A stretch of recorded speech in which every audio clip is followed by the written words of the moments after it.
On est rendu dans le premier projet de ruelle verte citoyen du quartier. Je suis avec deux militants écologistes très impliqués dans le quartier, Mélanie Bosby puis Jacques Lebleu. Ils sont très impliqués dans le MEAC, qui est le comité de mobilisation environnement Antique Quartier-Ville, qui est un regroupement de citoyens qui sont très actifs dans le quartier sur les questions d'environnement. Bien, ça a commencé avec une épluchette de blé d'Inde l'automne 2016. Puis les citoyens se sont rencontrés, puis on s'est rendu compte qu'on avait un attachement à notre ruelle qui était verte, puis qu'on avait envie de la préserver, de la mettre en valeur. Fait que, à partir de ça, on a formé un comité de citoyens. On est allé voir tous les résidents pour voir s'il y avait une acceptabilité de ce projet-là, si les gens avaient envie. Puis les gens étaient largement en faveur d'un projet de ruelle verte.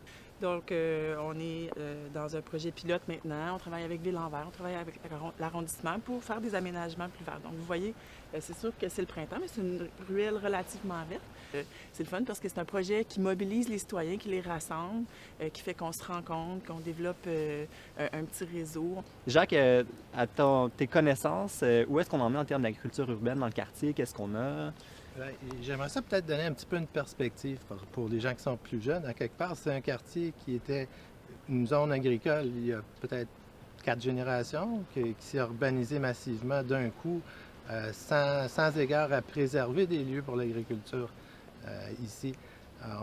On est à un stade où, dans le fond, on redécouvre quelque chose qui faisait partie de notre milieu ambiant.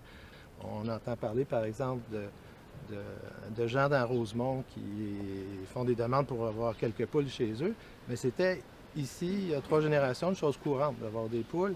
Puis, on a encore quelques parcelles de boisés dans l'antique quartier-ville, si on fait l'exception des grands parcs qui sont des zones protégées. Mais il faut arriver à quand des terrains se libèrent ou quand ils deviennent simplement inutilisés, surtout des grands stationnements, par exemple, à reconsidérer les usages puis avoir une réglementation qui permet d'imaginer des choses différemment que ce qu'on fait depuis 60 ans. Si on retourne plutôt du côté des transports actifs, collectifs, où est-ce qu'on en est en ce moment, Mélanie? Je dirais, d'une part, on est en retard par rapport à des arrondissements plus centraux. Ici, ça a tardé, mais je pense que maintenant, on est sur la bonne voie.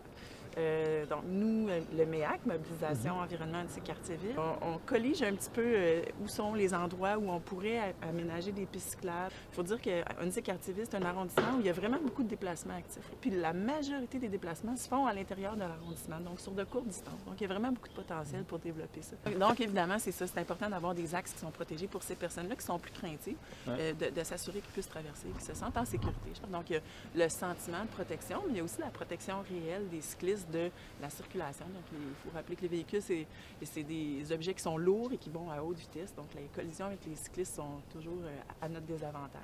C'est des aménagements, ça a été observé. Quand on fait de tels aménagements, il y a une augmentation de l'utilisation du vélo. J'ai une dernière question, plutôt du côté démocratie.